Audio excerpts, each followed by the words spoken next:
할렐루야 샬롬 하고 우리 인사합니다. 할렐루야 샬롬 샬롬 샬롬 샬롬 샬롬. 하나님 사랑합니다. 여러분 주 안에서 사랑합니다. 베드로서 마지막 장 3장 말씀 내용 전체 보고 갑니다. 선지자 예언한 말씀과 사도들로 말미암아 행하신 것 2절에 1절부터 보면 사랑하는 자들아 내가 이제 둘째 편지를 너에게 쓰는 이 두 편지로 전후서를 말하는 거겠죠. 너의 진실한 마음을 일깨워 생각나게 하여 2절이죠. 곧 거룩한 선지자들의 예언한 말씀과 주 되신 구주께서 너희의 사도들로 말미암아 명하신 것을 기억하게 하려 하노라. 사도들로 말미암아 명하신 것, 구약시대에는 선지자들을 통해서, 신약시대에는 사도들을 통해서 가르치신 말씀은 심판에 관한 교훈이었습니다. 선지자와 사도들의 가르침이죠. 이사야, 예레미야, 에스겔, 이스라엘 민족과 이방 민족에게 심판을 선포했습니다. 세례 요한도 때가 갖고 왔다 회개하라 그렇게 선포했죠. 의의 도에 대해서 마태복음 22장 32절의 결론은 심판이었습니다. 예수님도 마태복음 7장 21절에서 23절에 또한 산상수훈에서 결론은 심판입니다. 사도 바울도 사도행전 24장 24, 5절에 그리스도 예수 믿는 도에는 장차 오는 심판에 관한 교훈이 있다 이렇게 말씀하죠. 히브리서 기자도 히브리서 6장 1, 2절에 그리스도의 도에는 영원한 심판에 관한 교훈이 있다 이렇게 증거합니다. 베드로전서 4장 17절, 베드로후서 3장 오늘 본문, 베드로는 하나님의 집에서 심판이 시작되며 하나님께서 경건하지 아니한 자들을 불러 심판하실 것이라고 말하죠. 4절에 보니까 주께서 강림하신다는 약속이 어디 있느냐 이런 말씀이 있습니다. 인자의 임함은 노아의 때와 같다. 마태복음 14장 37절에 39절에서 이 말씀대로 노아의 때 홍수로 세상을 심판하신 것처럼 마지막 날에 세상을 뭘로? 불로 심판하시기 위해 주께서 강림하신다고 7절에 증거합니다. 따라서 자기 정욕을 쫓아 행하는 자들의 주에 강림하신다는 약속이 어디 있느냐라는 말은 심판이 어디 있느냐, 심판이 없다 이런 뜻으로 하는 말이죠. 디모데후서 4장 3, 4절에 때가 이르르니 사람이 바른 교훈을 받지 아니하며 진리에서 돌이켜 헛하는 이야기를 따르느니라 이렇게 되다 보면 심판으로 가겠죠. 땅이 물에서 나와 물로 성립된 것 3장 5절에 노아의 대홍수 심판을 말합니다. 창세기 1장 6절에서 10절이죠. 물 가운데 궁창이 있어 물과 물로 나뉘라 하시고 창세기 7장 11, 12절에 노아가 600세 되던에 큰 기품의 샘들이 터지며 하늘의 창문들이 열려 40주야를 비가 땅에 쏟아졌더라. 비가 처음으로 시작이 된 거예요. 노아에 있을 이 방주 사건이 있기 전까지는 땅에 비라는 것이 없었다고 합니다. 하늘과 땅은 그 동일한 말씀으로 불사르기 위하여 7절에 진노의 7대적 곧 불심판을 말합니다. 계시록 16, 7장에 증거합니다. 경건하지 아니한 사람들이라고 7절에 말씀하죠. 말씀에 복종하지 않는 자들이 경건하지 않은 자. 베드로 후서 2장 5절에도 경건하지 않은 자들의 세상에 홍수를 내리셨으며 베드로전서 3장 20절에 방주를 준비할 동안 복종하지 아니하던 자들이라 이렇게 증거하고 있습니다. 아무도 멸망하지 아니하고 다 회개하기에 이르기를 원하시는 하나님이시죠. 요한복음 3장 17절 12장 47절에 내가 온 것은 세상을 심판하려 함이 아니요 세상을 구원하려 함이라 말씀하죠. 데살로니가전서 5장 9절에도 우리를 세우시면 노하심에 이르게 하심이 아니요 구원을 받게 하심이라.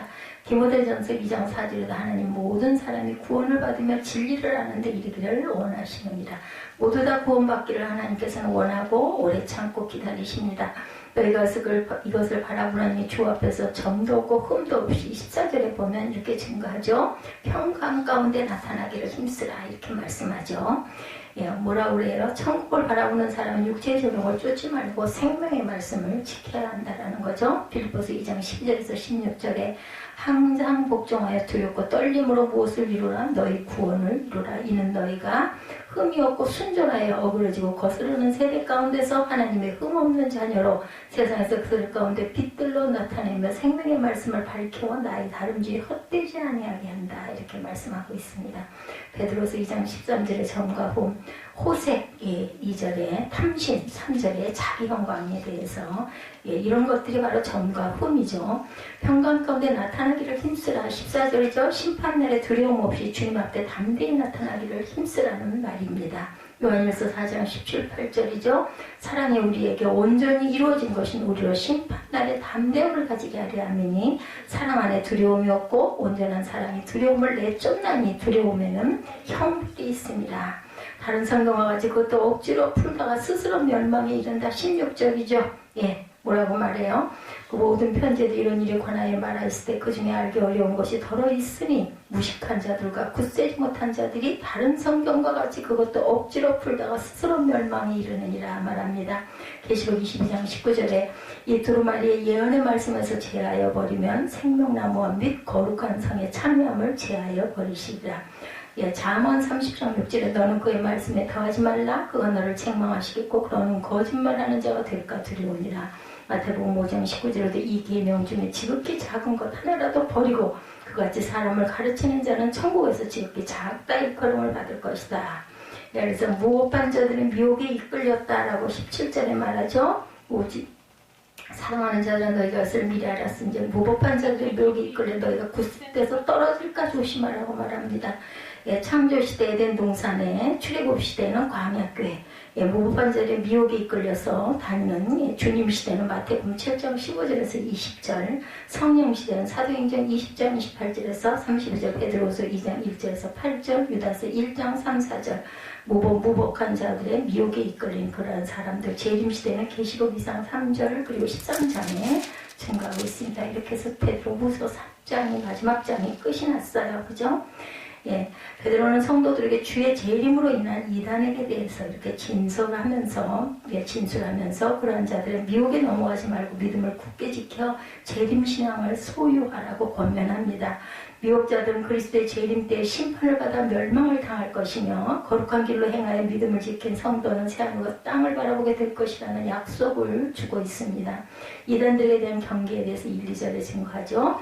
말씀을 기억나게 하려 한다. 베드로 사도는 자신의 성도들에게 둘째 편지를 쓰는 목적을 언급합니다. 그들의 진실한 마음을 일깨워 생각나게 하여 거룩한 선지자의 예언과 말씀과 주께서 사도들로 말미암아 명하신 것을 기억하게 하려 합니다. 네, 그래서 이 글을 썼다. 베드로 사도는 이단들로 하여금 성도들이 미혹을 받아 실족하는 것을 염려하여 그들로 진리에 굳게 서서 악한 자들의 미혹에 넘어가지 않게 하기 위하여 편지를 썼던 거죠. 그러므로 성도들이 이단에 빠지지 않기 위해서는 무엇을 욕심을 버리고 깨끗한 양심으로 하나님의 말씀을 상고하여야 한다. 말씀이 굳게 서 있는 자는 이단의 미혹을 받아도 절대로 넘어가지 않습니다. 성도를 바르게 인도하는 편지라고 고린도후서 7장 8절입니다. 그러므로 내가 편지로 너희를 근심하게 한 것을 후회하였으나 지금은 후회하지 아니하면 그 편지가 너희로 잠시만 근심하게 한 줄 알미라. 예, 바르게 인도하는 편지가 꼭 있어야 되죠. 주의 말씀으로 받아야 할 편지입니다. 데살로니가전서 2장 13절에 이러므로 우리가 하나님께 끊임없이 감사하면 너희가 우리에게 들은 바 하나님의 말씀을 받을 때 사람의 말로 하지 아니하고 하나님의 말씀으로 받음이니 진실로 그러하도다. 이 말씀이 또한 너희 믿는 자 가운데 역사하시느니라. 예, 말씀은 역사하는 힘이 큽니다. 그래서 우리가 입술로 고백할 필요가 반드시 있습니다. 하나님도 들으시고 사단도 듣죠.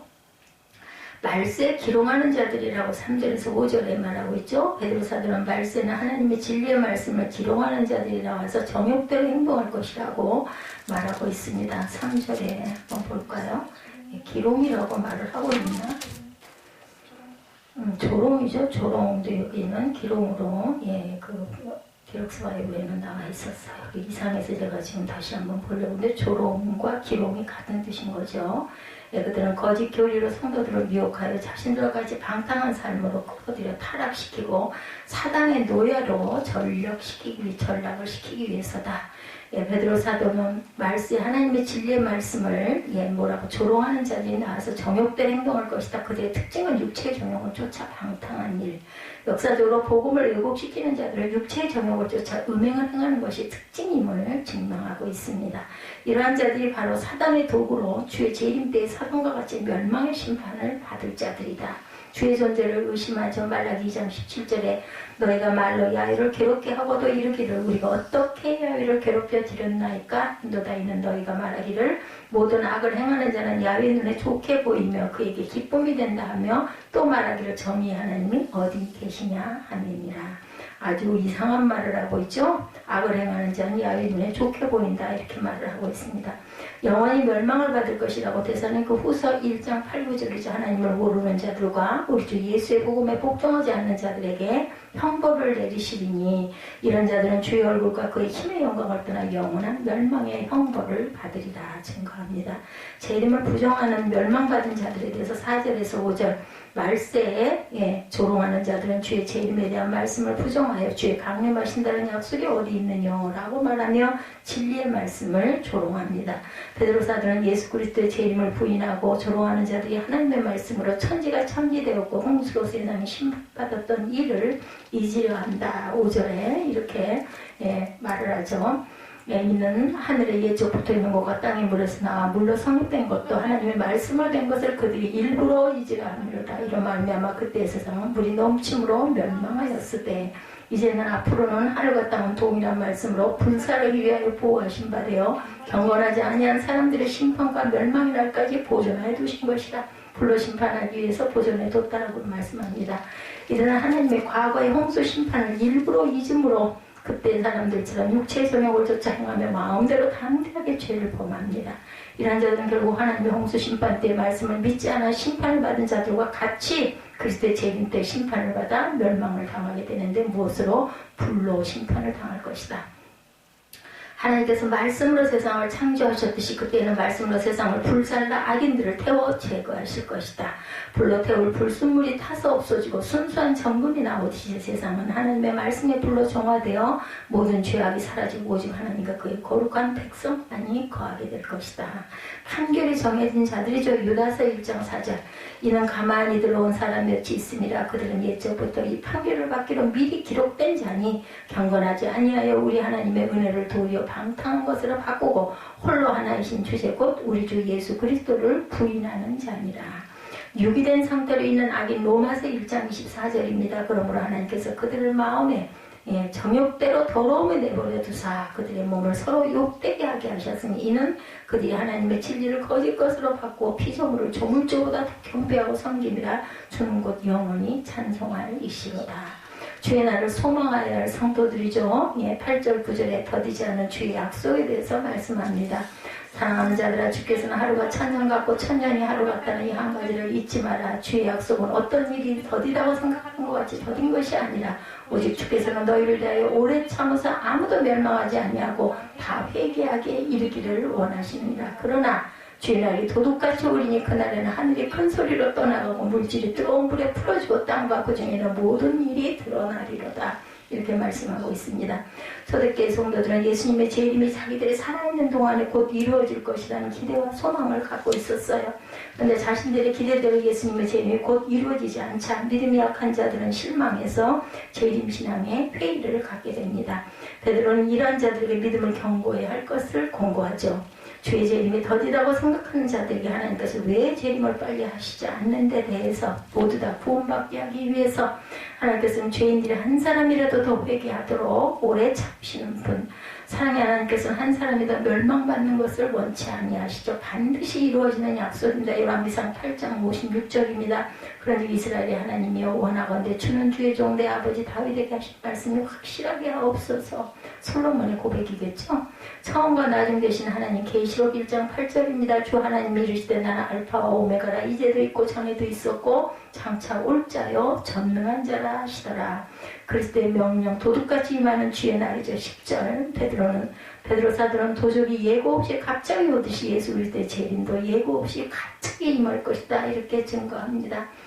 주의 날은 도둑같이 오리니 도둑이 예고하고 오는 거 없어요. 그죠? 그때는 하늘이 떠나가고 체질이 뜨거운 물로 불로 풀어지고 땅과 그 중에 있는 모든 일이 드러난다. 인간의 숨겨졌던 모든 죄악이 드러나게 되고 죄로 오염된 우주 만물이 불에 녹아져 정죄되어지고 새하늘과 새 땅이 드러나게 될 것이다. 예수 그리스도의 재림이 도적같이 임하여 세상 모든 것을 심판하실 것이므로 우리 성도들은 그날을 준비하며 기다려야 되겠다. 성도는 그날의 축복에 동참하기 위해서 항상 깨어있는 신앙의 삶을 살아야 하며 거룩한 행실과 경건함으로 성결된 삶을 살아가야 되겠다. 알지 못하는 시간입니다. 마태복음 24장 50절에서 51절. 생각하지 않은 날 알지 못하는 시각에 그 종의 주인이 이르러 어미 때리고 외식하는 자가 받은 벌에 처하리니 거기서 슬피 울며 이를 갈리라. 우리가 돌아간 다음에 이 마지막이 온다 해도 마찬가지입니다. 예, 구원받은 성도들은 그때 다 새 몸을 입고 일어나겠죠. 그리고 공중잔치에 참여하게 됩니다. 그렇지 못하고 죽은 자들은 그저 지옥으로 떨어지게 되죠. 경각간에 이마저 누가복음 17장 24절 번개가 하늘 아래 이쪽에서 번쩍이 하늘 아래 저쪽까지 비침같이 인자도 자기 나라에 그러하리라.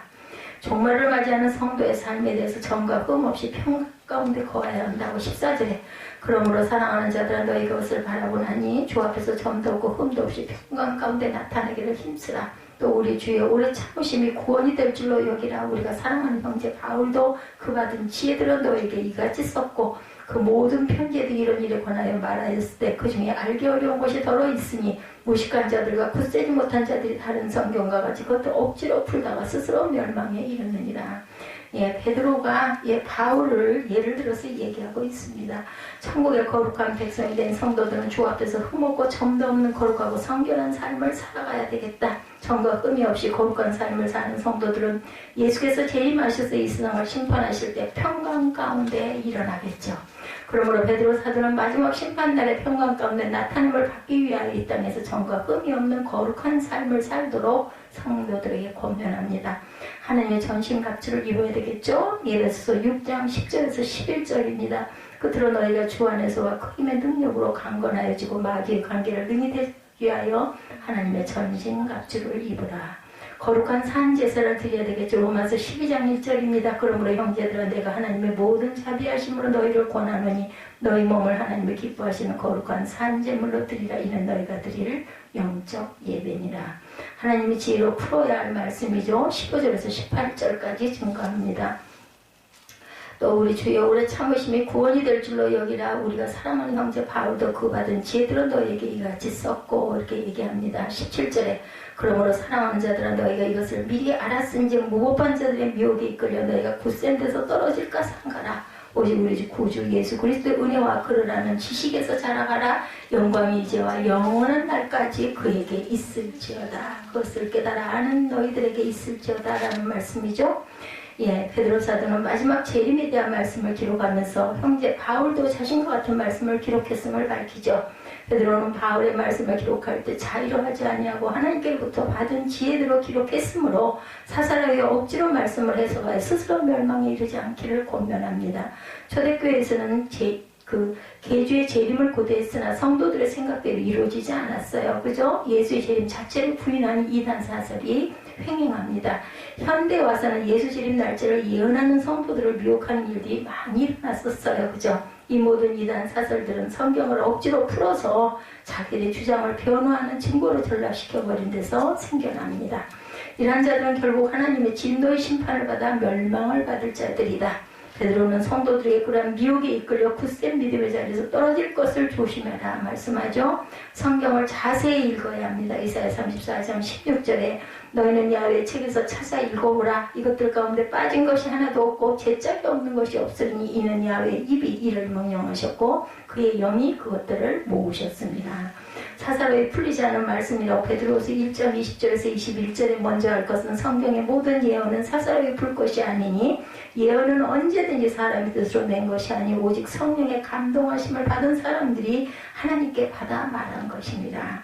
둔한 자는 해석하기 어렵다라고 히브리서 5장 11절에 말씀합니다. 멜기세덱에 관하여는 우리가 할 말이 많으나 너희가 듣는 것이 둔함으로 설명하기 어렵다라고 말씀하죠. 현대에 와서 그리스도의 재림에 대한 이단들이 많이 나타나 사람들은 미혹하고 사회에 무리를 일으키는 일이 많이 있었어요. 이러한 이단 사설은 그리스도께서 재림하실 때까지 끊이지 않고 나타날 것이다. 성도는 오직 말씀에 근거한 굳건한 신앙을 유지함으로 말세에 발효하는 이단들을 대적할 줄 알아야 되겠다. 하나님께서는 그리스도인들이 은혜와 예수님을 아는 지식을 바탕으로 계속 자라가기를 원하시면서 동시에 삼갈 것은 삼가야 한다고 교훈하십니다. 베드로 서신은 당시에 현재도 어려움을 당하고 있는 그리스도인들에게 앞으로 더 큰 어려움과 종말 시대가 있을 고난에 대해서 내다보고 말씀하신 말씀이죠. 때문에 종말 시대에 사는 우리는 본문을 통해서 무엇을 삼가야 하고 어떻게 살아야 할지에 대한 교훈을 받아야 되죠.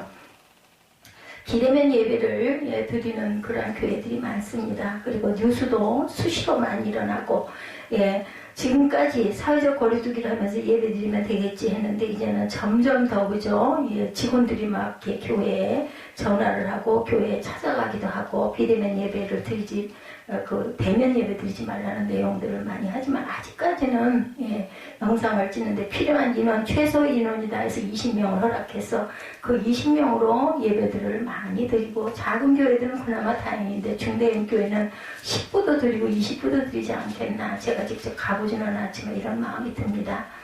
마침내 이제는 올 곳이 왔다. 이제는 정말 어디에 보니까 공산주의가 됐다라는 얘기가 있더라고요. 이렇게 막 서로 일고 이르는 부분들이 있다 보니 근데 너무 조심하지 않으면 그건 또 우리가 뭐라고 아무리 얘기를 듣지 않을 때는 어쩔 수가 없습니다. 그거를 알릴 수밖에 없죠. 일제강점기에 신사참배를 강요하고 교회를 핍박할 때 목회를 했다면 나는 과연 어땠을까? 저는 그 생각을 가끔 합니다. 가정은 감옥에 가더라도 나는 신사참배는 거부하고 예배를 드렸을 것이다. 아니면 그냥 아닌 척하고 모르는 척하고 있었을까. 8.15 광화문 집회에 모여 외친 구호는 받아들이지 않고 코로나19 감염을 교회 중심으로 사건을 풀고 있다고 생각되는 마음들이 많이 있었어요. 지난번 광화문 사건. 복음주의 대표적인 목회자인 존 메가넌 목사와 그가 담임인 그레이스 커뮤니티 교회가 두 번째 예배당 폐쇄 명령을 내린 캘리포니아주를 상대로 소송을 제기했다는 사안이 떠올라오기도 했다고 합니다. 교회가 감염 전파여 성도는 물론 비성도들까지 피해를 주어서는 안 된다는 판단에서 즉시 실행하기로 했다고 하네요. 세계적으로 이 문제가 지금 대단한 거예요. 우리가 모르는 부분이 많아 그렇지. 문제는 코로나19는 앞으로도 그죠? 올해도 어떻게 될 것인지 알 수가 없습니다. 우리는 빨리 단절되기를 원하지만 올해 1년을 또 줄줄줄 끌고 가면서 조금 좀 나아져가면서 요즘 조금 나은 것 같아요. 보면 계속 문자 오는 거 보면 또 다른 전염병이 계속 뭔가 발생했다고 그러죠. 더 강한 게 자연스럽게 종말에 어떻게 살아가야 하느냐에 대한 그런 말씀과 고난을 어떻게 이겨야 하느냐를 생각하면서 저도 안나의 일기를 떠올렸습니다. 저자는 히틀러의 유대인 학살을 피해서 책장으로 입구를 가린 층에서 2년 넘게 지내면서 식량을 제공해주는 사람이 있었고 얼마가 아니라도 사랑을 느낄 수 있는 상태가 있었지만 불행하게 발각돼 해방되기 직전에 운명을 하죠. 그럼에도 불구하고 소녀가 그 좁은 공간에서 살아남을 수 있었던 그것을 말씀을 통해서 우리가 깨달아 봅니다.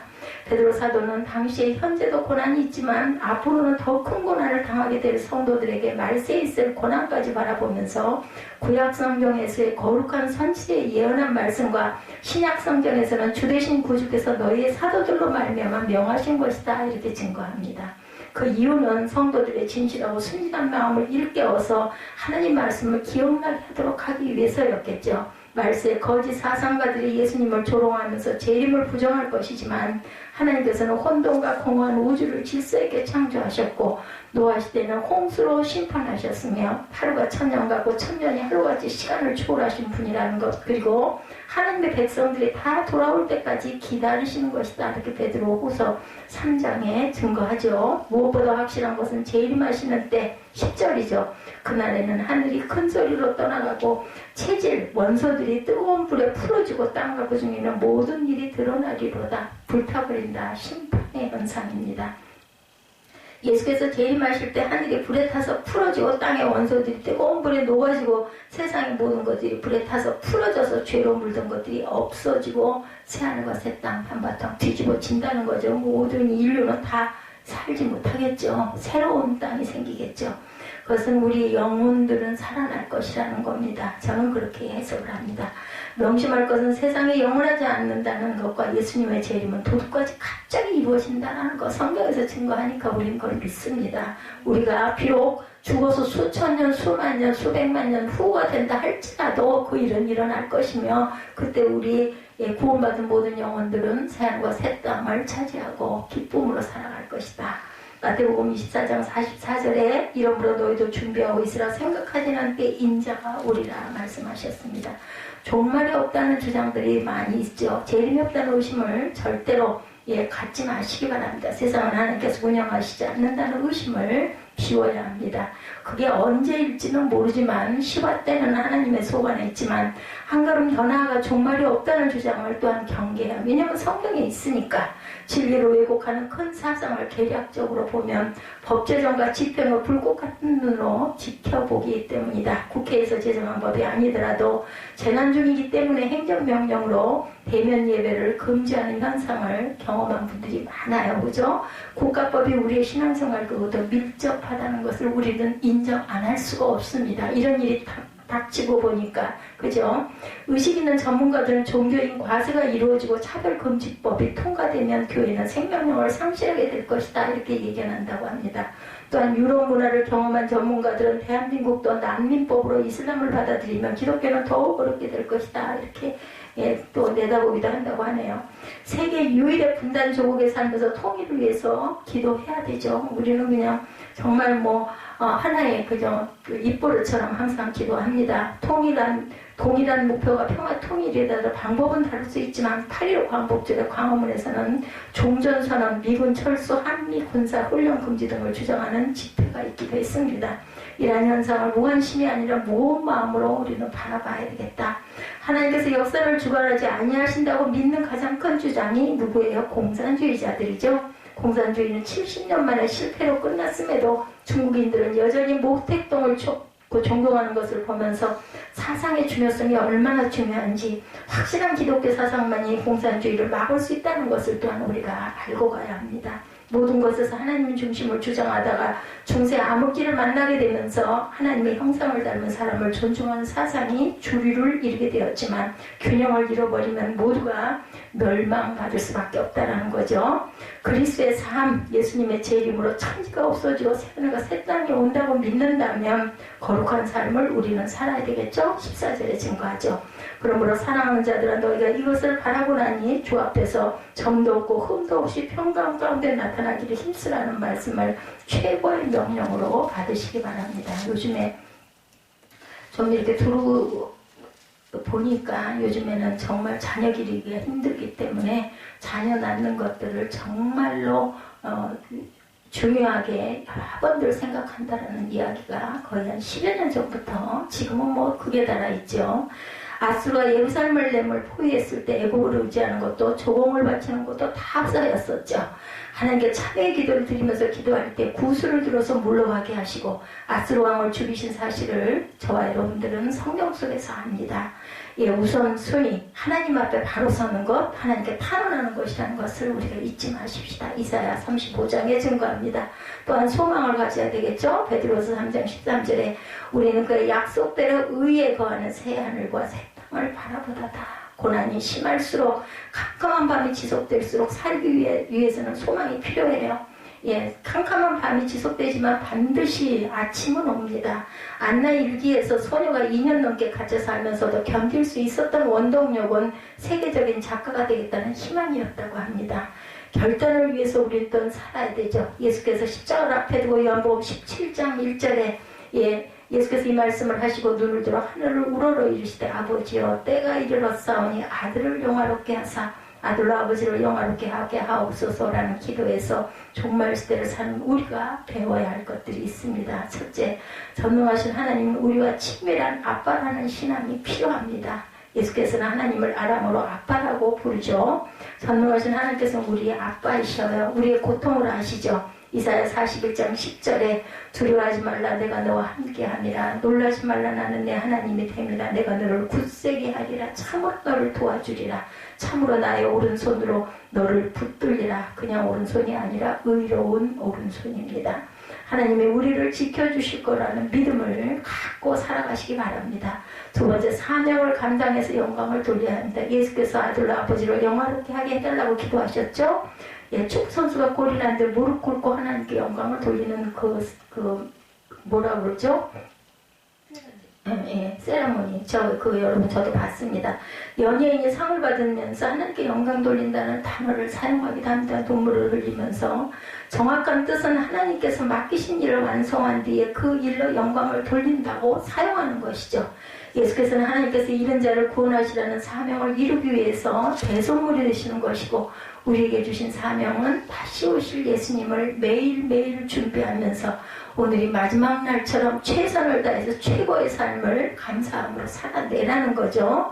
재림을 부정하는 내용들을 삼가고 은혜와 그리스도를 믿는 말씀 안에서 거룩한 삶을 사는 것. 그래서 믿음 안에서 점점 주님의 삶의 모습으로 변화되며 자라가는 것.